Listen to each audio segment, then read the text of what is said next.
Good morning students. हमारे जो अध्याय चल रहा है वो है रामधारी सिंह दिनकर का, जिसका नाम है ईर्ष्या तू न गई मेरे मन से। ये अध्याय हमारे चल रहा है। इस अध्याय में हम लेखक परिचय पढ़ चुके हैं और पाठ परिचय पढ़ चुके हैं। आज अपना मुख्य पाठ शुरू हो रहा है। देखिए, मेरे घर के दाहिने एक वकील रहते हैं। ईर्ष्या के बारे में बताया जा रहा है, जलन के बारे में। मेरे घर के दाहिनी ओर एक वकील साहब रहते हैं जो खाने पीने में अच्छे हैं, मतलब अच्छे खाते पीते परिवार के हैं, जो दोस्तों को भी खूब खिलाते हैं। उनके पास है इतना जुगाड़, इतनी व्यवस्था, इतना पैसा कि दोस्तों को भी खूब खिलाते हैं, मतलब दोस्तों पर भी खूब खर्चा करते हैं और सभा सोसाइटियों में भी भाग लेते हैं। बाल बच्चों से भरा पूरा परिवार है, नौकर भी सुख देने वाले हैं और पत्नी भी अत्यंत मृदुभाषिणी। कहने का मतलब है वकील साहब के जीवन में पूरा सुख है, सब कुछ अच्छा है। क्या क्या? खाने पीने में अच्छे हैं, दोस्त भी अच्छे हैं, उनके ऊपर भी खूब खर्चा करते हैं, सभा सोसाइटियों में भी जाते हैं, बाल बच्चे भी हैं, नौकर भी अच्छे हैं, सुख देने वाले, मेहनती, और पत्नी भी अत्यंत मृदुभाषिणी है, कोमल बोलने वाली, मधुर बोलने वाली। भला एक सुखी मनुष्य को और क्या चाहिए? अरे सुखी आदमी को इससे ज़्यादा क्या चाहिए? सब कुछ अच्छा है, पत्नी अच्छी है, नौकर हैं, नौकर होने का मतलब पैसे वाला है, बाल बच्चे हैं अच्छे, सुंदर सुशील, मित्र भी अच्छे हैं, खर्च करने के लिए पैसा भी खूब है वकील साहब के पास। एक सुखी होने के लिए मनुष्य को इससे ज़्यादा क्या चाहिए? मगर वे सुखी नहीं है बच्चों, लेकिन वो वकील साहब सब कुछ होते हुए भी सुखी नहीं है। उनके भीतर कौन सा दाह है? दाह, जलन, ईर्ष्या, कौन सा ऐसा दुख है उनके मन में? इसे मैं भली भांति जानता हूँ। दिनकर जी कह रहे हैं कि इस बात को मैं जानता हूँ कि उसके मन में कौन सा दुख है। इतना सब कुछ होकर भी वो दुखी परेशान क्यों है, इस बात को मैं जानता हूँ। क्यों है वो दुखी? दरअसल उनके बगल में जो बीमा एजेंट है, दरअसल वास्तविकता यह है कि वकील साहब के बगल में एक बीमा एजेंट है, बीमे का काम करने वाले। उनके वैभव की वृद्धि से वकील साहब का कलेजा जलता रहता है। वो बीमा एजेंट हैं जो ज़्यादा समृद्ध हैं वकील साहब से, तो वकील साहब बीमा एजेंट की तरक्की देखकर, उन्नति देखकर उनका कलेजा जलता रहता है कि यार ये इतना पैसा क्यों कमा रहा है, इतना इसके पास कहाँ से आ रहा है, कैसे आ रहा है, जबकि वकील साहब के पास भी कोई कमी नहीं है। वकील साहब को भगवान ने जो कुछ दे रखा है वह उनके लिए काफ़ी नहीं दिखता।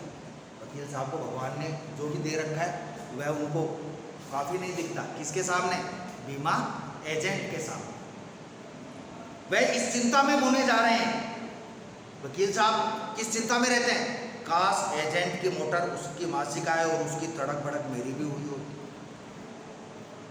काश बीमा एजेंट की जो कार है वो मेरी हुई होती, उसकी महीने की कमाई भी मेरी हुई होती, और जो तड़क भड़क है, जो उसके जीवन में एक खुशी है, दिखावा है, वो भी मेरा हुआ होता। मतलब पड़ोसी के पास जो है वो भी वकील साहब लेना चाहते थे, छीनना चाहते थे। बच्चों ये तो कोई कारण नहीं है। व्यक्ति का एक सिद्धांत होना चाहिए, जो उसके पास हो उसी में उसको संतुष्ट रहना चाहिए। ईर्ष्या का यही अनोखा वरदान है। वकील साहब के मन में क्या थी बच्चों? ईर्ष्या, जलन थी। किससे? बीमा एजेंट से। जिस मनुष्य के हृदय में ईर्ष्या घर बना लेती है वह उन चीज़ों का आनंद नहीं उठाता जो उसके पास मौजूद है। जिस मनुष्य के हृदय में ईर्ष्या एक बार आ जाती है, जिस मनुष्य के हृदय में ईर्ष्या घर बना लेती है, तो वो मनुष्य उन चीज़ों का भी सुख नहीं उठा पाता जो उसके पास है। जैसे फॉर एग्जाम्पल, मेरे पास एक टीवी है, सादा टीवी है, कलर टीवी, टेलीविज़न। ये साथ मेरा टेलीविज़न है। एक मेरे पड़ोसी हैं, उनके पास बड़ा LED है, 52 इंच फुल साइज बड़ी LED है, और मेरे पास क्या है? साधारण टीवी है, टेलीविज़न। अब मैं पड़ोसी की LED को जब जब देखूंगा तब तब मेरा मन दुखी होगा कि यार इसके पास तो बड़ी है, इसके पास तो बड़ी है, मेरे पास तो छोटी है, मेरे पास तो पुराना मॉडल है, इसके पास तो बिल्कुल लेटेस्ट है। तो मेरे पास जो है मैं इसका भी आनंद नहीं ले रहा, इसकी देख देख कर, इसके बारे में, इसके एलईडी के बारे में सोच सोच कर, मेरे पास जो टीवी है उसका भी मैं आनंद नहीं ले रहा। जबकि होना तो ये चाहिए कि यार मेरे पास ये है, मुझे इसका आनंद लेना चाहिए, पड़ोसी के पास चाहे कुछ भी है। अब ये पड़ोसी का ये टीवी है, एलईडी है, यही मेरी ईर्ष्या का कारण बन जाएगा। शुरुआत यहाँ से होगी, फिर मैं हर चीज़ में उससे ईर्ष्या करने लगूंगा, जलने लगूंगा, जलन रखने लगूंगा, द्वेष रखने लगूंगा। ये गलत बात है। बल्कि होना ये चाहिए कि हमारे पास जो चीज़ें हैं हमें उन चीज़ों से सुख उठाना चाहिए। लेकिन जिसके मन में ईर्ष्या आ जाती है वो अपने खुद के पास जो चीज़ें हैं उनका सुख भी नहीं उठाता है, बल्कि उन वस्तुओं से दुख उठाता है जो दूसरों के पास। अपनी चीज़ों से सुख नहीं उठाता, बल्कि उन चीज़ों से दुख उठाता है जो दूसरों के पास है, खुद के पास नहीं। उसको सोचना चाहिए यार वो दूसरे की चीज़ अपने किस मतलब की, जो अपनी चीज़ है उसका आनंद लो। वह अपनी तुलना दूसरों के साथ करता है और इस तुलना में अपने पक्ष के सभी अभाव उसके हृदय पर दंश मारते हैं। जो जो अभाव है उसके पास, जो जो कमियां उसके पास हैं, उन सब का वो दुख उठाता है, दंश मारते। दंश के इस दाह को भोगना कोई अच्छी बात नहीं है। दंश जलन के इस भाव को भोगना कोई अच्छी बात नहीं है। काहे की जल पड़ोसी के पास है, पड़ोसी के काम आएगी, जो अपनी चीज़ है अपने काम आएगी। पड़ोसी अपनी मस्ती में मस्त, हम अपनी मस्ती में मस्त। ईर्ष्या का कोई कारण ही नहीं। हमें ये मान लेना चाहिए कि भाग्य उसका अच्छा लिखा गया है, उसने मेहनत ज़्यादा की है, हमारे से ज़्यादा कमाता है, इसलिए हमारे से ज़्यादा बड़ी चीज़ें हैं, ज़्यादा सुख सुविधाएं हैं उसके पास। हमने कोई लापरवाही की है, हमने परिश्रम कम किया, इसलिए हमारे पास कम है उससे। इसमें ईर्ष्या का क्या कारण है?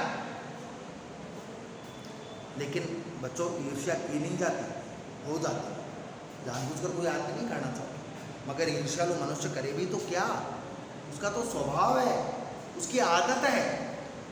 वो करना नहीं चाहता लेकिन हो जाती है ईर्ष्या। आदत से लाचार होकर उसे ये वेदना भोगनी पड़ती है, आदत से मजबूर है।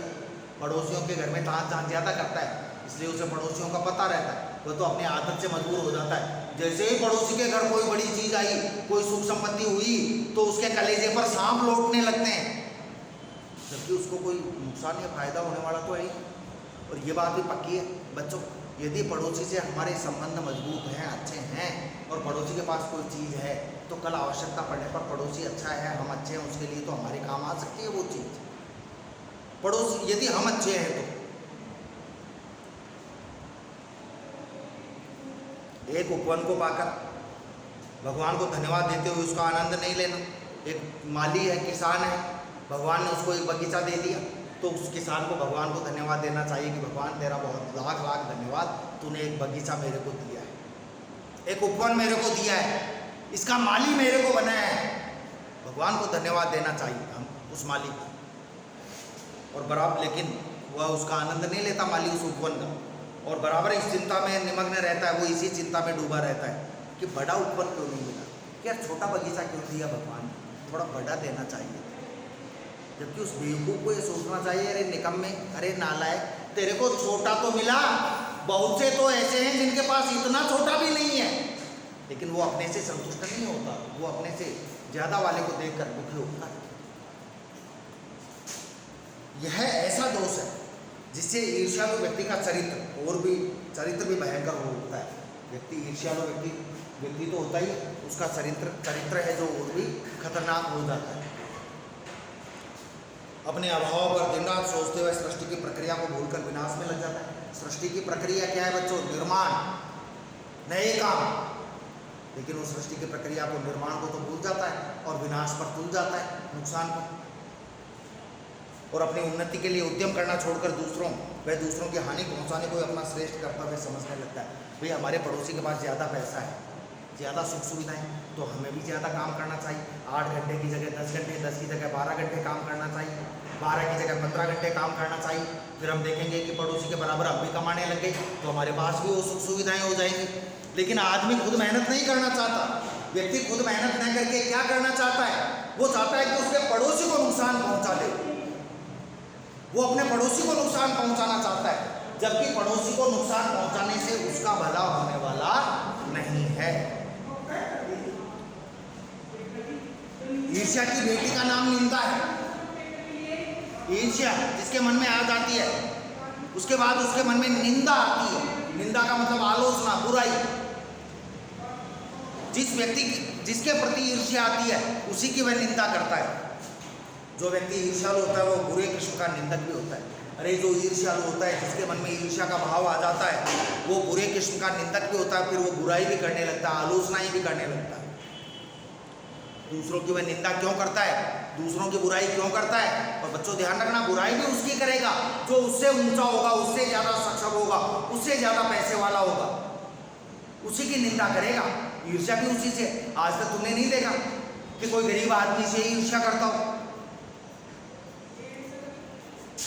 दूसरों की निंदा वह इसलिए करता है कि इस प्रकार दूसरे लोग, जनता अथवा मित्रों की आंखों से गिर जाएंगे कि भाई मैं हूं।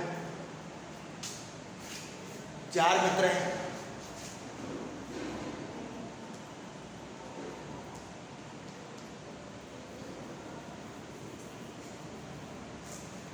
ए बे से दे, 4 मित्र है बच्चों। तो वो क्या सोचता है?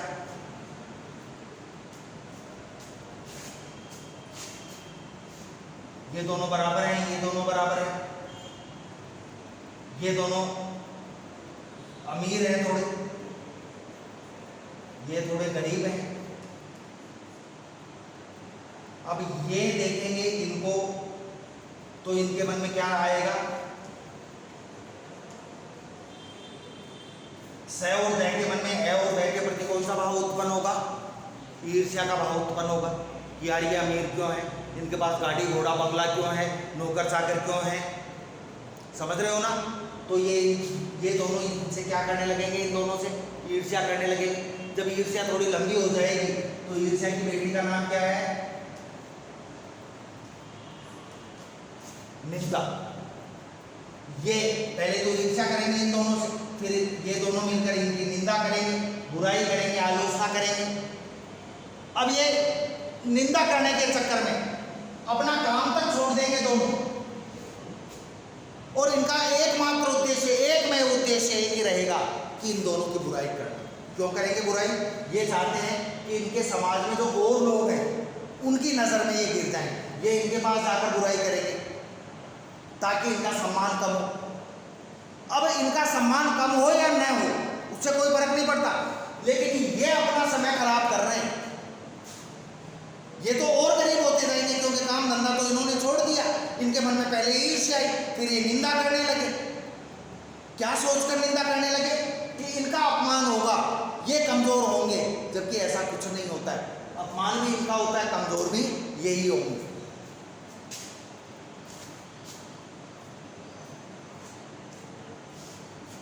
दूसरों की निंदा वह इसलिए करता है कि इस प्रकार दूसरे लोग, जनता अथवा मित्रों की आंखों से गिर जाएंगे और उस स्थान पर मैं बैठ जाऊंगा, अनायास मैं बिठा दिया जाऊंगा उनकी जगह पर।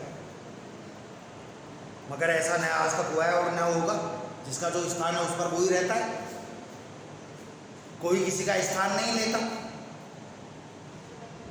दूसरों के को गिराने की कोशिश तो अपने को बढ़ाने की कोशिश नहीं कही जा सकती। अरे दूसरों को गिराने की कोशिश, अपने आगे बढ़ने की कोशिश नहीं कही जा सकती। मजा तो जब है, आनंद तो तब है जब हम मेहनत करके आगे बढ़े। हम ये देख ले कि दूसरों को गिराकर, दूसरों का अपमान करके हम आगे बढ़ जाएंगे। बच्चों ऐसा न आज तक हुआ है न होगा। एक बात और, संसार में कोई भी मनुष्य निंदा से नहीं गिरता।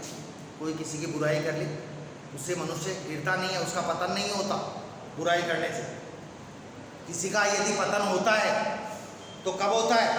उसके पतन का कारण सद्गुणों का ह्रास होता है। जब अच्छे गुण नष्ट हो जाते हैं तब व्यक्ति का पतन होता है। किसी के बुराई करने से किसी का पतन नहीं होता है। इसी प्रकार कोई भी मनुष्य दूसरे की निंदा करने से अपनी उन्नति नहीं कर सकता। कोई आदमी लगातार दूसरों की बुराई करता रहे, निंदा करता रहे, तो वो क्या सोचता है? दूसरों की निंदा करने से उसकी उन्नति हो जाएगी? कभी नहीं। खुद की उन्नति तो, व्यक्ति की खुद की उन्नति दूसरों की निंदा करने से न होकर अथक परिश्रम करेगा, वो तब होगी उसकी उन्नति। दूसरों की आलोचना करने से, बुराई करने से, कमियां निकालने से, निंदा करने से कभी भी वो उन्नति के पथ पर आगे नहीं बढ़ सकता। उन्नति तो उसकी तभी होगी, उस व्यक्ति की उन्नति कब होगी? उन्नति तो तभी होगी जब अपने चरित्र को निर्मल बनाए रखे, उसका चरित्र बिल्कुल बिल्कुल निर्मल रहे, स्वच्छ रहे, दर्पण की तरह, बेदाग निष्कलंक चरित्र हो उसका, और गुणों का विकास करे, उसमें अच्छे गुण आए, परिश्रमी हो, तब अपने आप वो उन्नति कर लेगा। कोई ये सोचे कि मैं दूसरों की बुराई करके, दूसरों से ईर्ष्या करके, ईर्ष्या के बाद निंदा करके यदि मैं उन्नति के पथ पर आगे बढ़ जाऊंगा, तो ऐसा होना लगभग असंभव है, क्योंकि निंदा के द्वारा कोई भी व्यक्ति उन्नति नहीं करता है, उच्च स्थान को प्राप्त नहीं कर सकता है। व्यक्ति उन्नति कब कर सकता है, उच्च स्थान को प्राप्त कब कर सकता है? सबसे पहले तो वो अपने चरित्र को निर्मल बनाए, और दूसरी बात उस अपने आप में अच्छे गुणों का विकास करे, तब ही व्यक्ति उन्नति कर सकता है। ठीक है बच्चों, ये अध्याय यहाँ तक हो गया। संभवतः 2 रोज कल और परसों में आपका ये चैप्टर पूरा हो जाएगा। धन्यवाद।